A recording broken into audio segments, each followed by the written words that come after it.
Que faire lorsque nous sommes attaqués, opprimés ou découragés? C'est la question à laquelle on va répondre aujourd'hui. On va prier aussi pour ça. Et la parole de Dieu nous donne bien sûr des promesses par rapport à ces situations qu'on peut traverser. Et comme on le disait hier, je ne sais pas quelle situation vous pouvez traverser en ce moment, mais Dieu sera le plus fort. Si vous mettez votre confiance en lui, c'est sûr, il agira. Et vous êtes peut-être, je ne sais pas, en Côte d'Ivoire, en Belgique, en France, au Canada, au Cameroun. Je ne sais pas dans quel pays vous vous trouvez. Je ne sais pas dans quelle ville vous vous trouvez. Je ne sais pas dans quelle maison, dans quelle situation, dans quel appartement vous vous trouvez.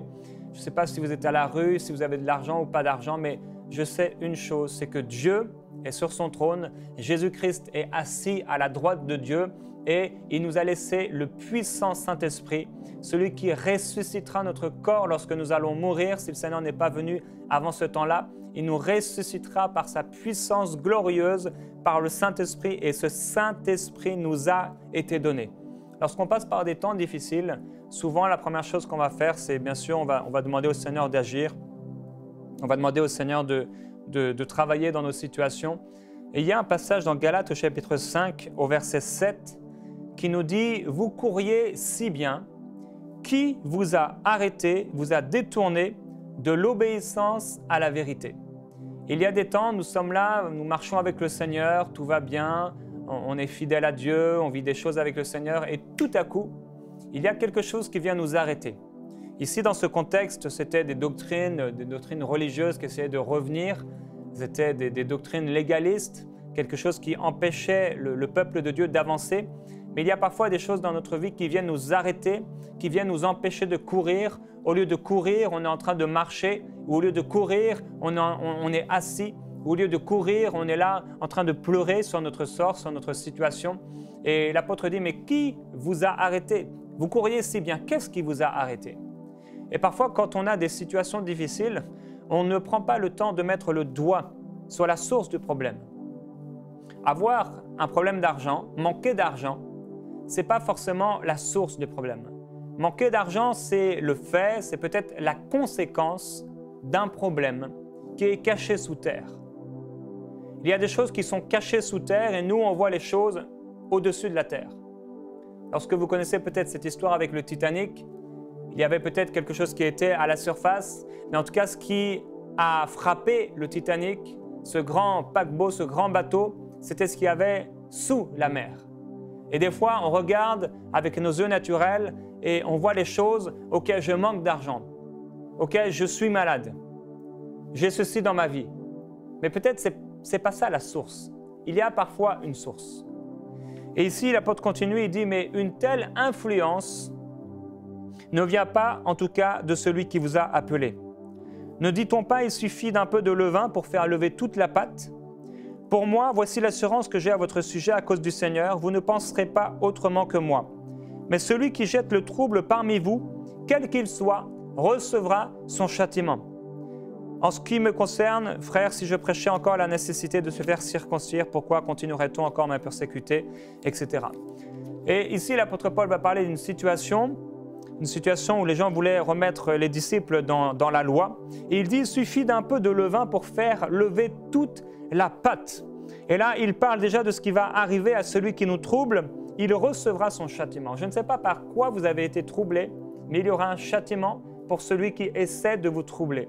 Et l'apôtre dit qu'il suffit d'un peu de levain pour faire lever toute la pâte. On peut voir un grand gâteau et on peut oublier ce levain qui a été mis dans ce gâteau et qui a fait tout lever. Parfois, il y a un grand problème qui est là, mais il y a eu un peu de levain.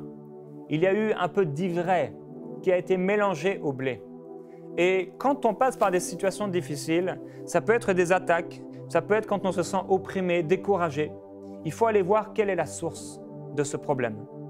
Et dans Luc au chapitre 21, au verset 34, Jésus a dit « Prenez garde à vous-même pour que vos esprits ne s'alourdissent pas, dans la version Semeur, à force de trop bien manger, de trop boire et de vous tracasser pour les choses de la vie.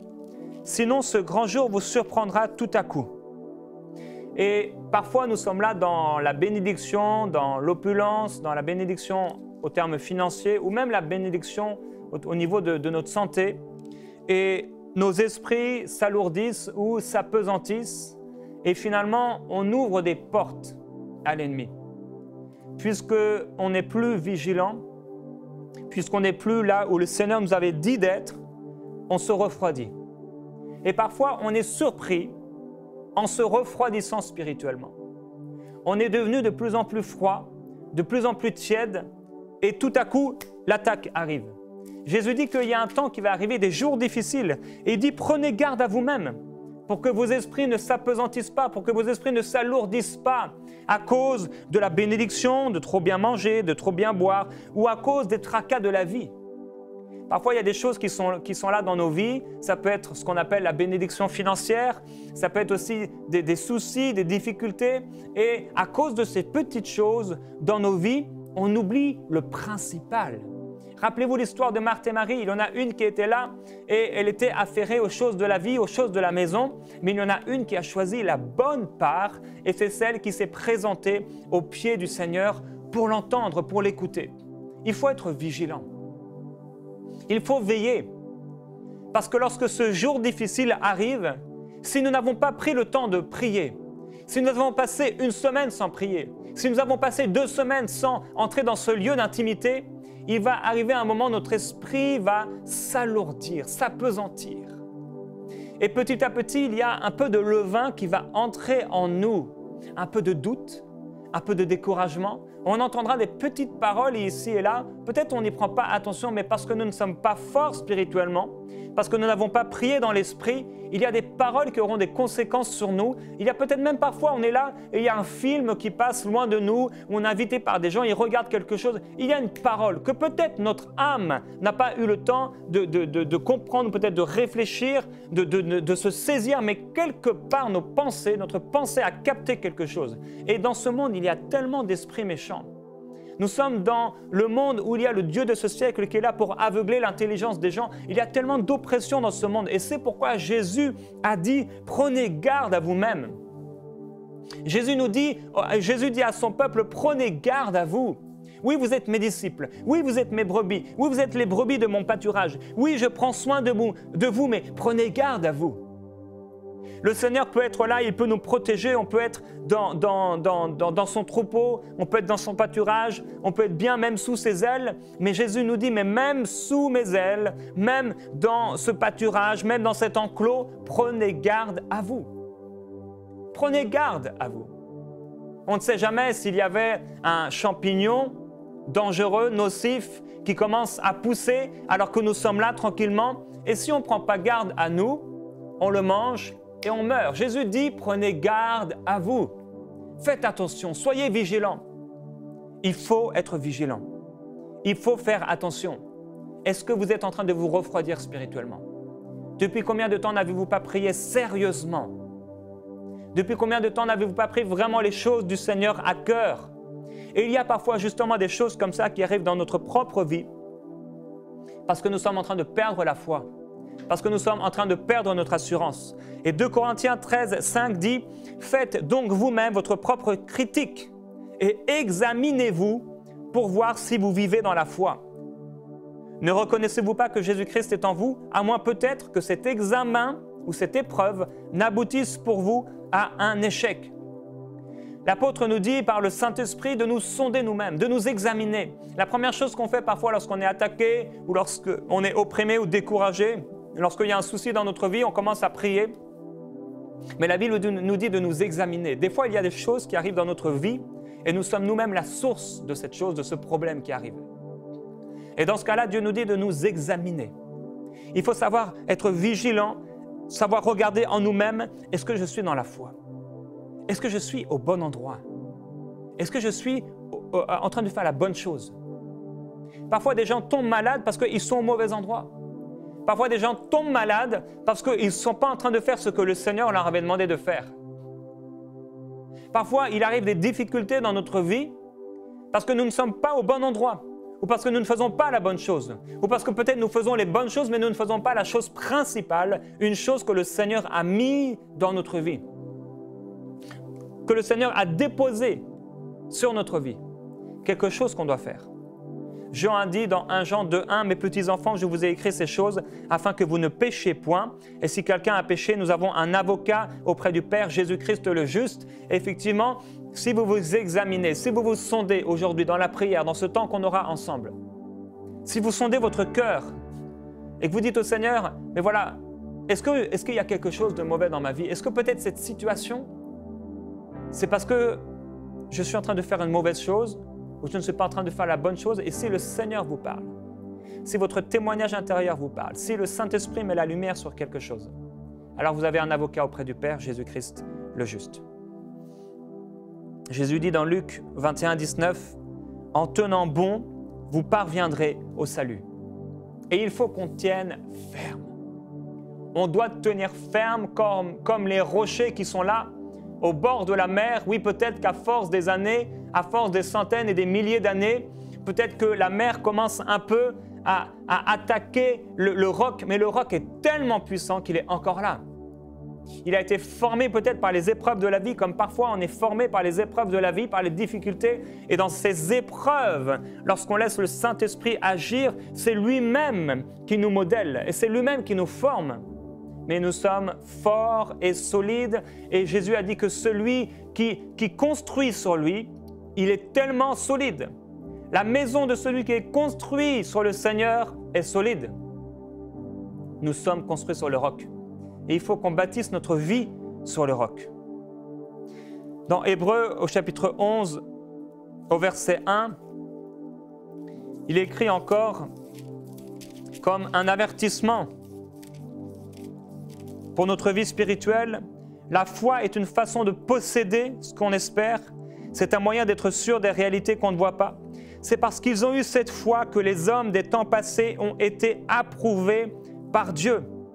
Au verset 4, « Par la foi, Abel a offert à Dieu un sacrifice meilleur que celui de Caïn. Grâce à elle, il a été déclaré juste par Dieu, qui a témoigné lui-même qu'il approuvait ses dons. Et grâce à elle, Abel parle encore bien que mort. » Au verset 5, « Par la foi, Enoch a été enlevé auprès de Dieu pour échapper à la mort. Et on ne le trouva plus parce que Dieu l'avait enlevé. En effet, avant de nous parler de son enlèvement, l'Écriture lui rend ce témoignage. Il était agréable à Dieu. » Et c'est tellement important de pouvoir être agréable à Dieu. Et comment nous sommes agréables à Dieu, c'est en étant dans la foi. Et lorsque nous sommes dans la foi, comment Noé a manifesté sa foi? Comment Abel a manifesté sa foi? C'est en faisant quelque chose. En faisant ce que le Seigneur avait mis dans leur cœur, au plus profond de leur cœur. Noé a manifesté sa foi en construisant cette arche, alors que rien ne disait qu'un déluge allait arriver, alors que c'était une pure folie financière, que c'était une pure folie familiale, que c'était une pure folie pour son couple, que c'était une pure folie par rapport au monde. Il a commencé à construire cette arche et il a commencé pendant 1 an, pendant 2 ans, pendant 3 ans, pendant 5 ans, pendant 10 ans et au-delà, pendant des années, à construire quelque chose dont il ne voyait pas l'achèvement, dont il ne voyait pas le but de tout cela. Il ne voyait rien, mais il continuait à le faire. Il a démontré sa foi. Enoch a été tellement agréable au Seigneur, il a démontré sa foi. Et il faut que vous continuez à marcher par la foi. Il faut qu'on continue à marcher par la foi. Il faut qu'on continue, mes frères et sœurs. Il faut qu'on persévère. Dieu nous appelle à la persévérance. Jésus nous appelle à persévérer avec lui.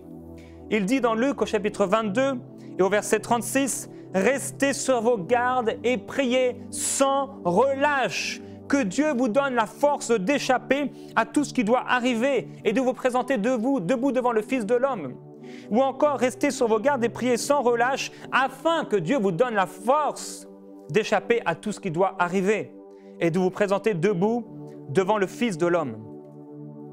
Il faut qu'on paraisse debout devant lui. Et la Bible nous interpelle en disant « Considérez celui qui a enduré de la part des pécheurs une telle persécution, afin que vous ne vous fatiguiez pas, que vous ne vous découragiez pas, l'âme fatiguée ou l'âme découragée, l'âme lassés. Parfois, notre âme est lassée. Parfois, elle est découragée. Parfois, on n'a pas envie de prier. Parfois, on a envie de se morfondre. Parfois, on a envie de regarder toutes les choses ténébreuses. On a envie de regarder toutes les choses qui ne vont pas. On a envie de s'apitoyer sur nous-mêmes. Et le Seigneur nous dit, gardez courage parce que j'ai vaincu le monde. Restez sur vos gardes et priez sans relâche. Il faut qu'on prie sans relâche. Jésus dira à ses disciples, vous êtes restés fidèlement avec moi au cours de mes épreuves. Il faut que sans relâche, frères et sœurs, sans relâche, on prie. Il faut que sans relâche, sans le moindre relâchement, nous continuons de prier. Et c'est ce qu'on va faire aujourd'hui. On va continuer de prier sans relâche, avec persévérance. Continuez à prier avec moi dans cette émission. Continuez à prier quotidiennement. Et au-delà de cette émission, qui n'est pas spécialement vraiment une émission, pour moi ce n'est pas une émission. Pour moi c'est un temps dans la présence de Dieu. Pour moi c'est une chambre de prière devant laquelle et dans laquelle se réunissent des frères et des sœurs du monde entier. En Afrique, en Europe, en Asie, en Amérique, des frères et des sœurs du monde entier qui prennent ce temps comme un temps sérieux devant le Seigneur. Et dans ce temps sérieux, mon frère, ma sœur, je voudrais que tu puisses fermer les yeux maintenant. Et tu as entendu parler de quelque chose d'important. Tu as entendu parler de regarder en toi-même, de sonder ton cœur, de t'examiner. Y a-t-il quelque chose dans ta vie que tu dois délaisser? Es-tu vraiment en train de faire la bonne chose? Es-tu vraiment en train d'accomplir ce que Dieu t'a montré peut-être dans des rêves, dans des prophéties, dans ton témoignage intérieur? Es-tu en train d'accomplir ce pourquoi tu as été créé? Il y a maintenant des pensées qui se lèvent maintenant dans ton cœur. Elles vont jusque dans tes pensées, dans ton âme. Elles s'élèvent maintenant. Que feras-tu avec ces choses-là? Il y a d'entre vous qui doivent se débarrasser de péchés, des addictions. Il y a d'autres qui doivent prendre la décision de commencer à faire ce que Dieu leur a dit depuis bien longtemps, à être au bon endroit. Il y a plusieurs personnes qui doivent renoncer à des mauvaises amitiés.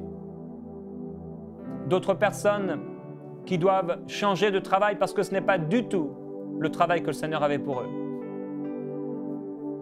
D'autres personnes qui se sont fiancées avec des gens qui ne marchent pas avec le Seigneur et qui deviendront pour eux une terrible occasion de chute. Et le Seigneur vous dit de vous séparer. Il y a des gens qui trafiquent financièrement. Ils marchent dans la fraude, dans le vol, dans la manipulation. Et ils doivent aujourd'hui prendre une décision de marcher dans l'intégrité. Il y a des gens qui sont de mauvais pères. Ils parlent avec dureté à leurs enfants, alors que la parole de Dieu nous dit de ne pas irriter nos enfants. Des pères qui sont là et qui battent leurs enfants. Et Dieu ne nous a pas appelés à battre nos enfants, mais Dieu nous a appelés à aimer nos enfants. Et il y a une décision que tu dois prendre. Il y a des difficultés au niveau des couples. Il y a des paroles qui ont été prononcées, il y a des actions qui ont été faites. Et il y a là encore une décision à prendre. Il y a des contrats qui auraient dû être signés ou qui n'auraient pas dû être signés et qui l'ont été faits, qui ont été faits ou qui n'ont pas été faits alors qu'ils auraient dû être faits. Et il y a là encore une décision à prendre. Il y a des décisions qui sont prises humainement et Dieu n'a rien à voir là-dedans. Vous n'avez pas demandé au Seigneur ce qu'il en pensait. Et vous êtes en train d'acheter une maison, vous êtes en train de faire quelque chose, vous êtes en train d'entrer quelque part et vous n'avez pas pris vraiment un temps sérieux devant le Seigneur. Et là encore, il y a une décision à prendre. Il y a quelque chose à faire. Il y a vraiment quelque chose à faire devant Dieu. Examinez-vous pour voir si vous êtes sur le chemin de la foi. Examinez-vous pour voir si vous êtes dans la foi. Par rapport à votre vie, par rapport à votre appel. Est-ce que vous êtes encore dans la foi? Dieu vous a parlé, Dieu vous a dit des choses, mais peut-être que vous méprisez ces choses. Et comment vous les avez méprisées, c'est en les oubliant, c'est en les dissimulant. Vous avez caché votre talent dans la terre et vous ne faites rien avec ce talent parce que vous avez une mauvaise image de Dieu. Vous êtes comme cet homme qui pense avoir un méchant, un maître dur, qui vient récolter ce qu'il n'a pas semé, ce qu'il n'a pas planté. Parce que vous avez une image de Dieu qui est tronquée, qui est fausse. Vous avez caché votre talent dans la terre parce que vous n'avez pas cru que Dieu était capable. Et vous devez vous examiner. Il y a des difficultés dans votre vie? Peut-être suite à des attaques qui sont purement sataniques. Mais il y a peut-être aujourd'hui quelque chose qui s'est passé dans votre vie parce que vous n'êtes pas au bon endroit. Et je me souviens un jour, il y avait tellement de problèmes dans ma vie. Financièrement, je n'avais plus de travail, je n'avais plus de maison, je n'avais plus de voiture. J'ai dû retourner vivre chez mes parents au bout de 2 ou 3 ans de mariage. Et ça a duré quelques semaines. Et j'ai dit, il suffirait plus que je sois malade et je serais comme un deuxième job. 2 jours après ou 1 jour après, j'ai attrapé une insolation et j'étais là malade dans une voiture. Et le soir, Dieu a commencé à travailler dans mon cœur. Et j'ai commencé à réaliser que j'avais pris des décisions sans Dieu. Quelle est la décision que tu as prise sans le Seigneur? On est dans un temps de prière. Quelle est la décision que tu as prise sans le Seigneur et qui t'a amené là? Dieu est fidèle et juste pour nous pardonner de tout péché. Et j'ai réalisé qu'1 an auparavant, j'avais quitté ma ville, j'avais quitté une maison qu'on m'offrait gratuitement, simplement pour me rapprocher de mon travail. Et je m'étais mis dans des problèmes. Et il s'en était suivi une accumulation de problèmes. Jusqu'à arriver à ce jour où je me suis repenti. Je demandais pardon au Seigneur. Pardon parce que pendant tous ces mois-là, oui, j'avais des problèmes. Je priais que Dieu me délivre de ces problèmes. Mais je ne voyais pas la source. Et la source, c'était d'avoir accompli des choses sans avoir demandé vraiment, vraiment ce que le Seigneur voulait. C'était d'avoir fonctionné avec mon intelligence. Et la Bible dit, je crois dans Proverbe au chapitre 3, « Ne marche pas selon ton intelligence. Mais mets ta confiance en Dieu. Reconnais-le dans toutes tes voies. Et c'est lui qui aplanira tes sentiers. » Tu veux aujourd'hui que le Seigneur aplanisse tes sentiers? Reconnais Dieu dans toutes tes voies. Et c'est lui qui agira. C'est lui qui le fera. Lorsque je me suis repenti, en 24 heures, ma situation a été totalement transformée. Un homme a reçu un songe, il a reçu une révélation, le Seigneur m'a redonné ce qui avait été volé par ma bêtise, par mon ignorance ou plutôt par ma rébellion, le fait d'avoir voulu marcher moi-même. Je ne sais pas quelle est ta situation et ce que tu vis, mais si ce que tu vis est à cause d'une mauvaise décision, je demande maintenant au Saint-Esprit de t'éclairer et de te montrer le chemin à suivre. Merveilleux Père, je prie pour cette personne. Peut-être elle est opprimée, découragée, peut-être même qu'elle est devenue dépressive à cause du fait qu'elle ne t'a pas reconnu. Et aujourd'hui, Père, nous voulons prendre ce temps de nous examiner. Parce qu'on peut prier, prier et prier, mais tu nous dis dans ta parole de nous examiner pour voir si nous sommes encore sur le chemin de la foi. Et merveilleux Père, Dieu de gloire, merveilleux Saint-Esprit, toi le Père des Lumières, toi l'Esprit de vérité, je te demande s'il te plaît, merveilleux Saint-Esprit, de parler à cette personne et de l'éclairer de ta glorieuse lumière. Tu es grand et glorieux, grand et puissant, et le Seigneur vous donne le moyen d'en sortir. Père, je prie, merci pour ton pardon, pardonne-les. Nous déclarons ton pardon. Nous déclarons qu'ils sont pardonnés. Au nom de Jésus. Alors qu'ils viennent devant toi avec un cœur repentant, ils sont justifiés par ton sang. Alléluia. Il y a d'autres personnes, vous avez été tout simplement attaqués. Et j'ai aujourd'hui plusieurs sujets de prière importants et on prendra plus de temps demain pour prier pour ces sujets de prière. Il y a plusieurs personnes qui nous ont écrit, ils ont le cancer, la sclérose en plaques, d'autres personnes qui ont fait des tentatives de suicide. Il y a différents sujets de prière. Une personne qui est attaquée au niveau de ses enfants par apparemment de la sorcellerie. Une personne qui a une maladie incurable. Il y a des fois, nous n'avons rien fait de mal. Nous n'avons rien sur la conscience. Et nous pouvons dire, comme l'apôtre Paul, nous nous sommes conduits en toute bonne conscience devant Dieu. Et quand nous n'avons rien ou plus rien sur la conscience, alors à ce moment-là, nous sommes forts pour pouvoir prendre autorité contre ces choses.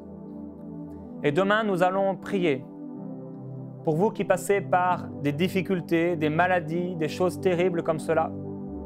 Et nous allons voir encore ensemble qu'est-ce que nous devons faire lorsque nous sommes attaqués, découragés, opprimés. Quelle devrait être notre attitude? Comment on devrait réagir? Et on va voir comment réagissaient certaines personnes dans la parole de Dieu. Et nous allons voir ensemble l'importance de serrer la parole de Dieu dans notre cœur. Comment nous devons serrer la parole de Dieu, ce que Dieu a dit à notre sujet. Et je proclame au nom puissant de Jésus-Christ que le Seigneur vous parle par votre témoignage intérieur, par votre conscience, l'intuition, ces fonctions de votre esprit qu'il vous a données. Je déclare aussi qu'il vous parle par prophétie, par songe, par vision, selon ses désirs. Je déclare qu'il vous parle à travers sa parole puissante, sa parole écrite, sa parole révélée, sa parole audible. Je déclare que le Seigneur vous parle parce que vous êtes ses bien-aimés, parce que vous lui appartenez, parce que vous êtes ses enfants, parce que vous êtes ses brebis, parce que vous êtes son épouse. Le Seigneur vous parle et il prend soin de vous. Je déclare une journée tellement bénie, remplie de gloire et de joie au nom de Jésus-Christ. Envoyez-nous vos sujets de prière à prière@enseigne-moi.com.